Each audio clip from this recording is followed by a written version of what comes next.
Donald Trump's catastrophic war in Iran, it is still going on, folks. The Trump regime is covering it up.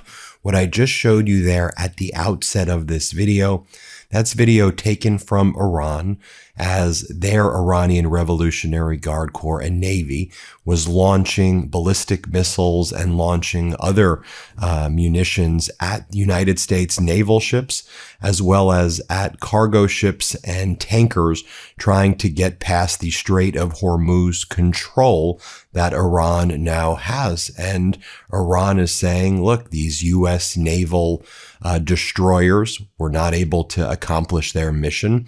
And you have Iran saying that we've been able to stop some additional ships that were trying to leave. No one's leaving the Strait of Hormuz. What we're also seeing right now is what appears to be just coordinated suppression of video, of photographs of what's actually taking place in the region. So we know that after Donald Trump launched what he called Project Freedom and then said, okay, we're actually not doing Project Freedom, Iran responded by attacking multiple cargo ships that were trying to get past their control of the Strait of Hormuz and the port of Fujairah.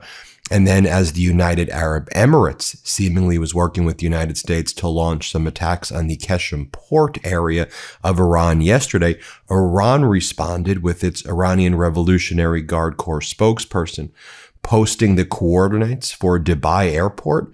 And we know that the UAE anti-missile systems were activated last night. And then UAE claims, everything's great, everything is fine. I mean, we're seeing videos and photos today of people who say they're right by that airport in Dubai where we believe the strikes are taking place, where you can see these big plumes of smoke, black smoke rising near Dubai International Airport following the strikes that we know were taking place this morning. Now, I do want to be clear because there's multiple videos like this coming in. There's always a chance that people in the region who are sending these videos are altering it. I mean, that's possible, but there's been a number of videos of people in the Dubai airport this morning saying that they're seeing these smoke plumes, these black smoke rising in the airport.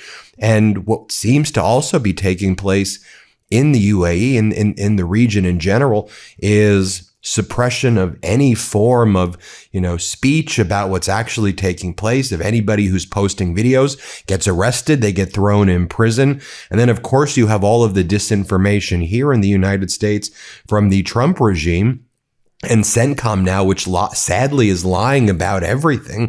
And so it's really hard to get an accurate picture. And we used to rely on our government to give us an accurate picture of what's going down.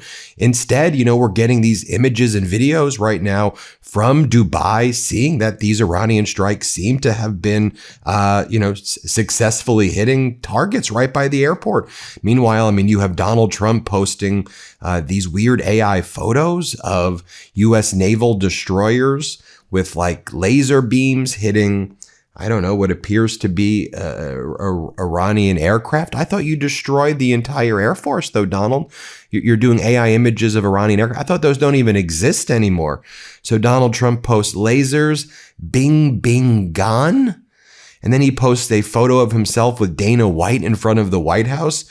With another AI image of him and Dana White from UFC with a number of American military jets with red, white, and blue. And then Donald Trump says, June 14th, biggest ever DJT. That's Donald Trump talking about the UFC fight in front of the White House, which we know is not the biggest ever. We know that UFC's ticket sales are also significantly down in general right now. The last UFC's had a ton of empty seats. It's a combination of affordability crisis and the over-politicization of UFC. The brand, in my opinion, has been tainted. But the fight in front of the White House that Trump's bragging about, remember, Trump's like, there's going to be 20,000 people. No, it's going to be, 4,300 service members? Donald Trump's going to be using our military, 4,300 military members as props.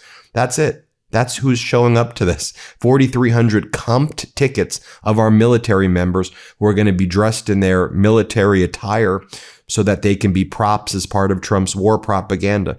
We're hearing from Iran's foreign minister, Araghchi, right now, who just posted the following statement.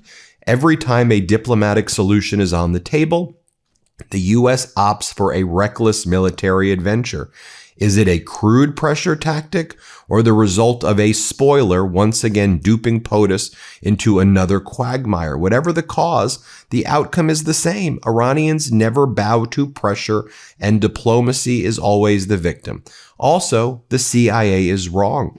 Our missile inventory and launcher capacity are not at 75% compared to February 28th. The correct figure is 120%. As for our readiness to defend our people, well, that's 1,000%. Signed, Foreign Minister of Iran. And Araghchi, I don't think that his numbers are that much of an exaggeration. I think they've been able to turn on their production lines and build a lot more drones and a lot more ballistic missiles during the ceasefire period. I also think they've gotten a lot of equipment from Russian assembly lines, which have assembled the Iranian technology behind the drones. They do it in Russia and they bring it through the Caspian. And also, I think China has been giving a lot of weapons as well and helping Iran prepare if the U.S. Tries to invade again with Netanyahu. An advisor to the supreme leader also has just been saying the UAE will be punished even more. We saw Professor Marmandi saying we're going to treat the UAE basically as, as always, as the enemy. You have, again, the same individual very close to the Ayatollah says, complete security prevails over the country and its borders. The situation of our borders has become much better compared to before the war period. Everything that the country and the people need enters the country through the borders, and everything that needs to be exported is also carried out without any issue. And they've been posting as well in Iran photos of like supermarkets and saying, look, we have everything we need here. And meanwhile, you have CENTCOM, U.S. CENTCOM says the following. U.S. military carried out more airstrikes, hitting several empty tankers, trying to break the blockade. This is Fox citing CENTCOM. According to a U.S. official, these were very large crude carriers, VLCC, massive empty ships trying to make it back to Iran, attempting to run the blockade. CENTCOM is boasting about this right now. U.S. forces disabled these VLCCs Sea Star 3 and Sevda on May 8th, prior to both vessels entering an Iranian port on the Gulf of Oman in violation of the U.S. blockade. It then talks about how U.S. forces CENTCOM enforced blockade measures against 2 Iranian unladen oil tankers attempting to pull into an Iranian port on the Gulf of Oman. A U.S. Navy F-18 Super Hornet from the U.S. George H.W. Bush disabled both tankers after firing precision munitions into their smokestacks, preventing the non-compliant ships from entering Iran. And this is from Brad Cooper, the head of CENTCOM. U.S. forces in the Middle East will remain committed to full enforcement of the blockade of vessels entering and leaving Iran.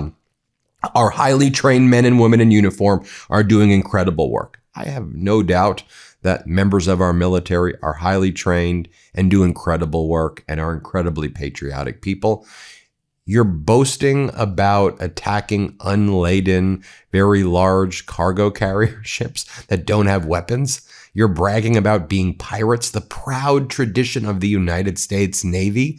It's just bizarre that this is what you think is like a massive accomplishment. Meanwhile, Marco Rubio leaving his trip with Pope Leo XIV. He says that Iran doesn't control the Strait of Hormuz. We can't let this happen. The world needs to do something. Hey, world, can you step up, world? So Rubio, you and Netanyahu, Trump and Netanyahu did this invasion. Now it's, why isn't the world doing anything? Here, play this clip. Everybody says that Iran can't have a nuclear weapon. Okay, but you got to do something about it. The president's trying to do something about it. And I don't understand why anybody would not be supportive of that. And he doesn't understand, and rightfully so, somebody would be supportive of that. But here's a more fundamental problem. Iran now claims that they have a right to control an international waterway. They claim that they have a right to control it. What is the world going to do about that? Is the world going to accept that Iran now controls an international waterway? Because if the world is prepared to accept that, then be ready. because there's like 10 other countries that are going to start doing the same thing in their international waterways, in international waterways near their countries. That's an unacceptable thing that they're trying to normalize. More of Marco Rubio right here, again, saying, Iran, they fired on us. If you fire on us, we're going to have to fire back. They fired on us. We fired. Yeah, there's a war taking place. Do you know how weak it looks right now when you're like, Operation Epic Fury's done? This right here is defensive. They shoot at us. And so we're just like, hey, man, don't shoot at us, man. We're the U.S. Navy. Why are you shooting at us? Why are you shooting at us, guys? Here, play this clip. If you fire a drone or a missile at our destroyer, what are we supposed to do? Let it hit it? We have to respond to it. We have to knock down the missile. And we have to knock out whatever it is that launched that missile. The alternative is to let it sink one of our ships. That's crazy. So, of course, we responded to it. Well, yes, but the point is, if there's not much seizing in the firing, because we've well, you should ask that of the Iranians. Don't ask me. We didn't fire. They fired on us. My point is, if you fire at a U.S. Navy ship, what are we supposed to do? Say, oh, there's a ceasefire. We're not going to shoot down your drone. That's a stupid question. That's a stupid position to take. Of course we fired back at them. They were shooting at us. That's what I would expect to do. Only stupid countries don't shoot back when you're shot at. And we're not a stupid country. More from Rubio. Play it. Operation Epic Fury was an offensive operation designed to destroy their missile launches, their Navy, their Air Force, and it achieved that, and their factories, and it achieved that. What you saw yesterday was U.S. destroyers moving through international waters being fired upon by the Iranians, and the U.S. responded defensively to protect itself. That's what you saw. That's separate and distinct from Operation Epic Fury. If you fire a drone or a missile at our destroyer, what are we supposed to do? Let it hit it? We have to respond to it. We have to knock down the missile, and we have to knock out whatever it is that launched that missile. The alternative is to let it sink one of our ships. That's crazy. So, of course, we responded to it. And then Marco Rubio's like, the world must ask, what are you going to do? What are you going to do, world? Play this clip. It has to be confronted. Can we give us officials an update on the status of negotiations with Iran? Well, we should know something today. I mean, we're expecting a response from them. We'll see what the response entails. The hope is it's something that it can put us into a serious process of negotiation. Obviously, we've seen the reporting overnight that Iran has established or trying to establish some agency that's going to control traffic in the Straits. That would be very problematic. That would actually be unacceptable. The normalizing of their controlling of international waterway is both illegal and it's just something that's unacceptable. And the world has to start asking itself, what is it willing to do if Iran tries to normalize a control of an international waterway? I think that's unacceptable. So, but we're expecting a response from them today at some point. We have not received that yet, as you know, in the last hour, but perhaps that will come. Their system is still highly fractured and a bit dysfunctional as well. So that may be serving as an impediment. I hope it's a serious offer. I really do. And then, of course, Rubio attacks NATO. Let's play it. Even created some unnecessary dangers. So if one of the main reasons why the U.S. is in NATO is the ability to have forces deployed in Europe that we could project to other contingencies, and now that's no longer the case, at least when it comes to some NATO members, that's a problem, and it has to be examined. But ultimately, that's a decision for the president to make. His team and people like myself and others will provide him what those potential options are. But ultimately, he'll have to make that decision. And then Marco Rubio, in his kind of typical MAGA fashion, when a reporter says, so are you going to tell Donald Trump stop attacking the Pope? And Rubio's like, why would I tell you what I'm going to tell the president? Why would I tell you? Here, listen to what Rubio said. Meeting with the Pope, after this meeting with the Pope, which you described as cordial and productive, are you going to recommend to the president that he stops criticizing the Pope in social media? Why would I tell you what I'm going to recommend to the president? But beyond that, the president will always speak clearly about how he feels about the U.S. and U.S. policy. The president of the United States is always going to act in what's in the best interest of the United States. I think we can do that and continue to also have a very productive and fruitful and important relationship with the church, because it plays an important role in the world as well. There you have it, folks. Let me know what you think. Hit subscribe. Let's get to 7 million subscribers. Thanks for watching, everybody. Want to stay plugged in? Become a subscriber to our Substack at MeidasPlus.com. You'll get daily recaps from Ron Filipkowski, ad-free episodes of our podcast, and more exclusive content only available at MeidasPlus.com.